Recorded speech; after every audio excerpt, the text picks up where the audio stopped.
اعوذ باللہ من الشیطان الرجیم بسم اللہ الرحمن الرحیم الحمد للہ رب العالمین والعاقبۃ لأہل التقوی والیقین السلام علیکم ورحمۃ اللہ وبرکاتہ السلام علیک یا ابا عبداللہ الحسین وعلی علی بن الحسین وعلی اصحاب الحسین وعلی اولاد الحسین السلام علیکم ورحمۃ اللہ وبرکاتہ۔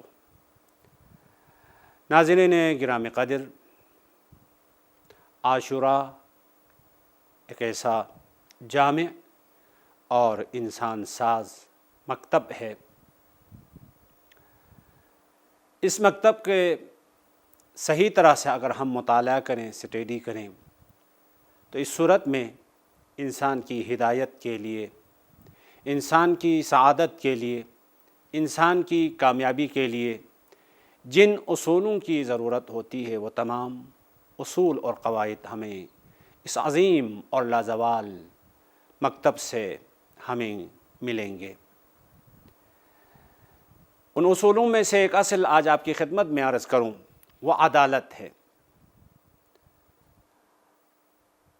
امام حسین علیہ السلام کے فرمودات مدینے سے مکہ اور مکے سے کربلائے معلیٰ تک امام حسین علیہ السلام کے فرامین اور فرمودات کا اگر ہم مطالعہ کریں گے تو جا بجا عدالت کی اہمیت، عدالت کی ضرورت اور ظلم و ستم سے نفرت ہمیں ملتی ہے۔ جیسا کہ فرمان ہے، انی لا اری الموت الا سعادہ ولا الحیات مع الظالمین الا برما۔ دیکھیں مولا ابا عبداللہ الحسین کی فکر، مولا ابا عبداللہ الحسین علیہ السلام کی سوچ کا آپ اندازہ لگائیں۔ انی لا اری الموت الا سعادہ ولا الحیات مع الظالمین الا برما۔ اس عظیم فرمان کا ترجمہ کرنے سے پہلے عدالت اور ظلم کی مختصر وضاحت کروں۔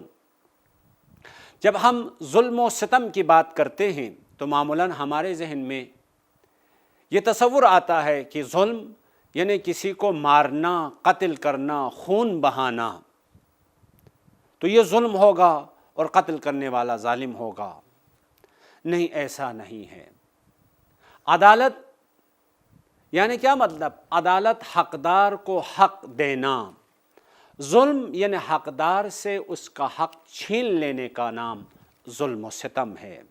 وہاں قتل و غارت گری کی ضرورت نہیں ہے، خون بہانے کی ضرورت نہیں ہے۔ ظالم بننے کے لیے حتماً کسی کا خون بہانا کوئی ضروری نہیں ہے، کسی کو قتل کرنا کوئی ضروری نہیں ہے، بلکہ حقدار کا حق اگر آپ چھین لیں تو یہ کام ظلم ہوگا اور یہ چھیننے والا ظالم شمار ہوگا۔ اب ہم دیکھیں، ہم زندگی کرتے ہیں، ہر صورت میں ہم جینے کی کوشش کرتے ہیں، ہر صورت میں ہم باقی رہنے کی کوشش کرتے ہیں، اگرچہ ظالم بن کر ہی کیوں نہ ہو۔ لیکن مولا ابا عبداللہ الحسین فرماتے ہیں، انی لا اری الموت الا سعادہ، میں موت کو، اس دنیا سے جانے کو سعادت اور خوشبختی سمجھتا ہوں۔ ولا الحیات مع الظالمین الا برما، ظالم بن کر جینے کی بات نہیں ہو رہی ہے، کسی کا حق کھا کے جینے کی بات نہیں ہو رہی ہے، کسی کا حق چھین کر جینے کی بات نہیں ہو رہی ہے، بلکہ ظالمین کے ساتھ، ظالمین کے زیر سرپرست، ظالمین کی حمایت، ولا الحیات مع الظالمین الا برما، ظالمین کے ساتھ حیات، ظالمین کے ساتھ جینا، ظالمین کے ساتھ باقی رہنا میرے لیے عار و ننگ ہے۔ یہ مولا امام حسین علیہ السلام کا فرمان ہے، اور اسی فکر کی وجہ سے، اسی سوچ کی وجہ سے امام حسین علیہ السلام نے قیام فرمایا ہے اور اس عظیم مکتب کی بنیاد رکھی ہے۔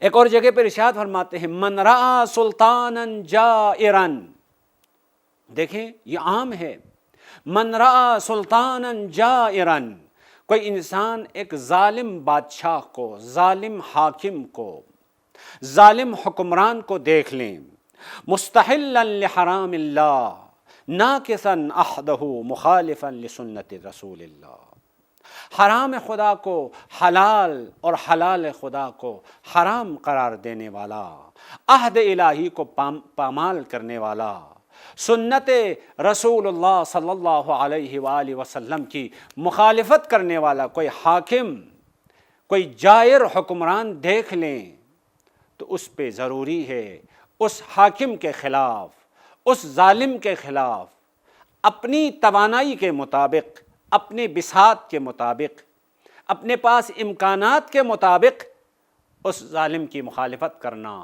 اس کا مقابلہ کرنا ضروری ہے۔ عزیزان گرامی، خصوصاً ہمارا مکتب، ہمارا مذہب ایک ایسا مذہب ہے جس مذہب میں عدالت کی جتنی اہمیت ہے، ظلم و ستم کی جتنی نفرت ہے، اتنی نفرت ظلم اور ستم کے بارے میں اور عدالت کی جتنی اہمیت آپ کو کسی اور مکتب فکر میں، کسی اور مسلک میں، کسی اور مذہب میں نہیں ملے گی۔ ہمارے ہاں الحمدللہ پروردگار عالم کا عادل ہونا ضروری ہے، نبی کا عادل ہونا ضروری ہے، امام کا عادل ہونا ضروری ہے، مجتہد کا عادل ہونا ضروری ہے، پیش نماز کا عادل ہونا ضروری ہے، گواہ کا عادل ہونا ضروری ہے، ہم سب کا عادل ہونا ضروری ہے۔ عدالت کی اتنی اہمیت ہے، اسی لیے اس عدالت کی اہمیت کو سمجھانے کے لیے ہم نے اپنے اصول مذہب میں سے ایک کو عدالت قرار دیا ہے۔ عدالت فقط اپنے دوستوں کے ساتھ، رشتہ داروں کے ساتھ، ہم مسلک کے ساتھ عادلانہ رویہ ہونا کافی نہیں ہے، بلکہ قرآن ہمیں دستور دیتا ہے لا یجرمنکم شنآن قوم علی ان لا تعدلوا اعدلوا هو اقرب للتقوی۔ کسی قوم کی دشمنی، کسی سے آپ کی دشمنی ہے، کدورت ہے، نا اتفاقی ہے، تو یہ نا اتفاقی، یہ اختلاف، یہ دشمنی ہمیں مجبور نہ کریں کہ ہم دوسروں کے ساتھ نا انصافی کے ساتھ پیش آئیں، عدالت کے بغیر پیش آئیں۔ اعدلوا، ہر صورت میں طرف مقابل آپ کے سامنے جو ہے، چاہے آپ کا دوست ہو، چاہے آپ کا دشمن ہو، چاہے آپ کا ہم مسلک ہو، چاہے آپ کا ہم مسلک نہ ہو، چاہے آپ کے ہم فکر ہو یا مخالف ہو، کوئی فرق نہیں پڑتا ہے، ہر صورت میں عدالت کے ساتھ پیش آنے کی پروردگار عالم ہمیں تاکید کر رہا ہے۔ جب ہم امام حسین علیہ السلام کی تاریخی زندگی کا مطالعہ کرتے ہیں اور کربلا کے اس عظیم انسان ساز کتاب کی ورق گردانی کرتے ہیں تو اس کربلا کی اس عظیم کتاب کے ہر ورق پر عدالت کی اہمیت، ظلم و ستم کی نفرت ہمیں نظر آتی ہے۔ اصلاً عاشوراء ظلم و ستم، ظالم اور ستمگر کے خلاف بغاوت کرنے کا نام ہے، ظالم اور ستمگر کے خلاف عدالت اور انصاف کا پرچم بلند کرنے کا نام ہے۔ اسی لیے مولا امام حسین علیہ السلام فرماتے ہیں مثلی لا یبایع مثلا، یزید کا نام لینے کے بعد فرماتے ہیں مجھ جیسا جو بھی انسان عدالت خواہ ہوگا، جو بھی فرد اور انسان کسی انسانی معاشرے میں عدالت کی اہمیت کو درک کرتا ہے، عدالت کی ضرورت کو سمجھ لیتا ہے، لا یبایع مثلا، اس قسم کے ظالم، اس قسم کے ستمگر، اس قسم کے مظلومین کے حق کھانے والے کے کبھی اس کے سامنے نہیں جھکے گا، تسلیم نہیں ہوگا، اس کی بیعت نہیں کرے گا، اس کی حمایت نہیں کرے گا، اس کی مدد نہیں کرے گا۔ ظالم کی مدد، ظالم کی حمایت، ظالم کے سامنے تسلیم ہونا خود ظلم ہے۔ لذا عاشوراء ہمیں یہ درس دیتا ہے، عاشوراء سے ہمیں یہ پیغام ملتا ہے، عاشوراء سے ہمیں یہ میسیج ملتا ہے، ہمیں ہر صورت میں، ہر حال میں، ہر وقت، چاہے اپنی فردی زندگی ہو، چاہے اپنی اجتماعی زندگی ہو، چاہے اپنی عائلی زندگی ہو، کوئی فرق نہیں پڑتا ہے، ہمیں ہمیشہ عادل بن کر زندہ رہنا ہے، ہمیں ہمیشہ عادلانہ سلوک اختیار کرنا ہے، ہمیں ہمیشہ ظلم و ستم سے نفرت کرنی ہے، ہمیں ہمیشہ ہر قسم کے ظلم اور ظالم کی مخالفت کرنی ہے۔ ظلم و ظالم کی مخالفت کرنا، عدل و عدالت کی حمایت کرنے کا نام عاشوراء ہے۔ بس اس عظیم مکتب سے ہمیں یہ درس ملتا ہے کہ ہر صورت میں، ہر حال، ہر وقت ہماری زندگی عدالت پہ استوار ہو، عادلانہ زندگی ہو۔ میں نے پہلے ابتدا میں بھی کہا، ظلم سے مراد یہ نہیں ہے فقط کسی کو قتل کریں، کسی کا خون بہائیں۔ ظلم یعنی سلب حق الغیر، کسی کا حق چھین لینا، حقدار کو حق نہ دینا ظلم ہے۔ ممکن ہے ہم گھر میں ہو، اپنے بچوں کے حق ہم ادا نہ کریں، بیوی کا حق ہم ادا نہ کریں، شوہر کا حق ادا نہ کریں، ہمسائے کا حق ادا نہ کریں، عزاداری میں شرکت کرتے ہیں، دوسرے عزاداروں کا حق ادا نہ کریں،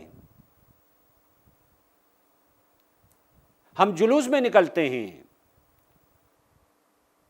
دوسرے لوگوں کے حق ادا نہ کریں، دوسروں کا حق ہم سلب کر لیں، چھین لیں، بیوی کا حق چھین لیں، بچے کا حق چھین لیں، والدین کا حق اگر ہم ضائع کر دیں، شوہر کا حق اگر ہم ضائع کر دیں تو اس صورت میں یہ ظلم ہوگا۔ حق ضائع کرنے والے کو ہم ظالم کہتے ہیں۔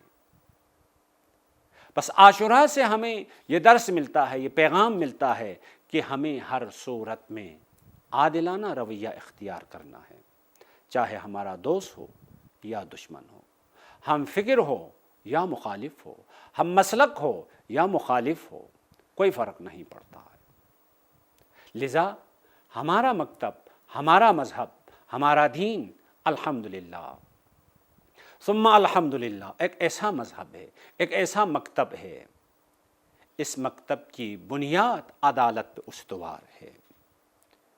اسی لیے ارشاد فرمایا، عدالت دین کی اساس ہے، اگر عدالت کی ہم رعایت نہیں کریں گے تو سمجھ لیں ہمارے دین، ہمارے مذہب، ہمارا عقیدہ، ہمارے ایمان کی اساس متزلزل ہے، اس ایمان کی بنیاد مضبوط نہیں ہے۔ ہمارے ایمان، ہمارے اعتقادات، ہمارا مذہب، ہمارے مسلک کی بنیاد اس وقت مضبوط ہوگی جب ہمارے مکتب کی بنیاد عدالت پہ استوار ہو۔ مولا ابا عبداللہ الحسین ارواحنا لہ الفدا کی زندگی اور اس کے قیام، اور خصوصاً مولا ابا عبداللہ الحسین علیہ السلام کے اصحاب و انصار کی زندگی کا جب ہم مطالعہ کرتے ہیں تو عدالت نمایاں طور پر ہمیں نظر آتی ہے، ظلم و ستم سے نفرت نمایاں طور پر ہمیں نظر آتی ہے۔ اصلا عاشوراء برپا کیوں ہوا؟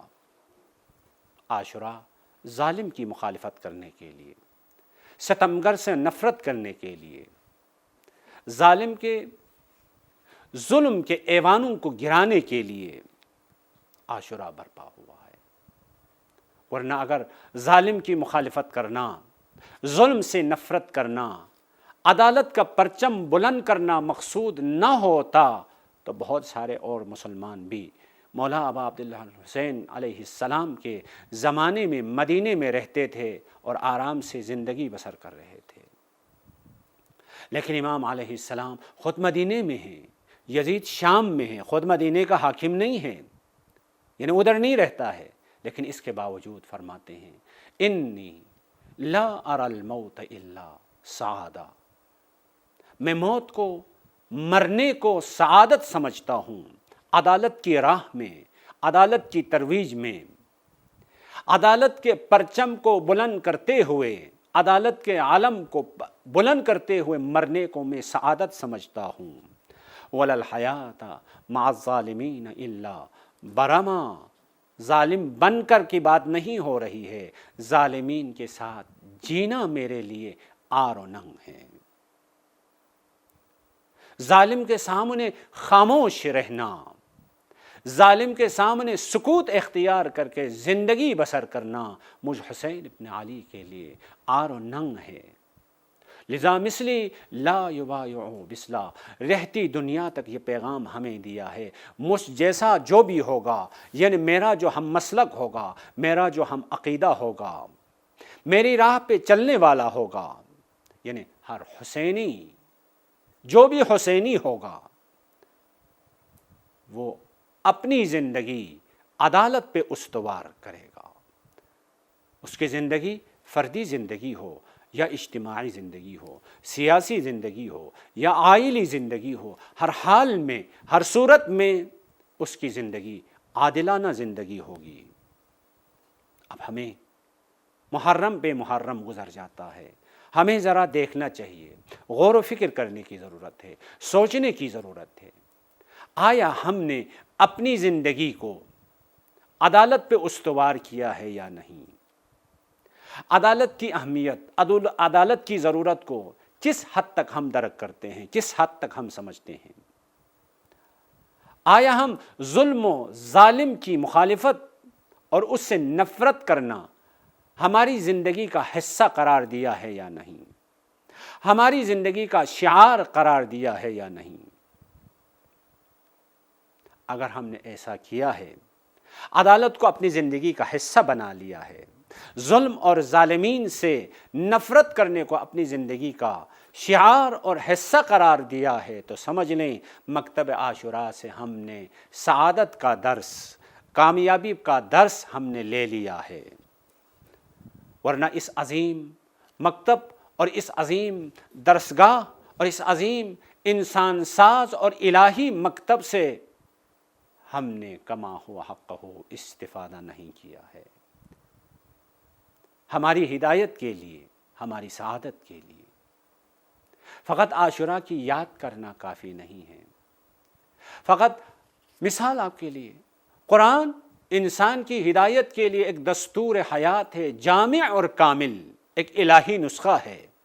قرآن کو فقط ہم گھر میں رکھیں، الماری میں رکھیں، صبح و شام قرآن کی طرف دیکھتے رہیں، آیا ہماری ہدایت کے لیے کافی ہے؟ آیا ہماری سعادت کے لیے کافی ہے؟ آیا قرآن کا نزول کا جو فلسفہ ہے، جو ہدف ہے، وہ ہدف ہمیں ملے گا؟ قطعاً ایسا نہیں ہوگا۔ بس قرآن کا فقط گھر میں ہونا، الماری میں ہونا، صبح و شام اس کی طرف دیکھنا کافی نہیں ہے۔ اسی طرح فقط عاشوراء کی یاد کرنا کافی نہیں ہے۔ اس عظیم مکتب سے، اس انسان ساز درسگاہ سے، اس الہی جامع الہی کتاب سے ہمیں درس لینے کی ضرورت ہے۔ یا یوں بولوں، اپنی زندگی کو اس مکتب کے اصولوں کے مطابق، اس عظیم الہی درسگاہ کے دروس اور پیغامات کے مطابق اپنی زندگی کو ڈھالنے کی ضرورت ہے، اپنی زندگی کو بنانے کی ضرورت ہے۔ جب ہم اس عظیم درسگاہ سے اپنی زندگی بنانے کے لیے اس عظیم درسگاہ کے اصول لے کر اپنی زندگی بنانا شروع کریں گے تو سمجھ لیں عاشوراء سے ہمیں فائدہ ملے گا۔ پروردگار عالم کی بارگاہ میں دعا کرتے ہیں، خداوندہ آپ کی عدالت کا واسطہ ہمیں زندگی کے لمحہ لمحہ اور ہر موڑ پہ عادلانہ رویہ اور عدالت کے ساتھ زندگی بسر کرنے کی توفیق عنایت فرما۔ والسلام علیکم ورحمۃ اللہ وبرکاتہ۔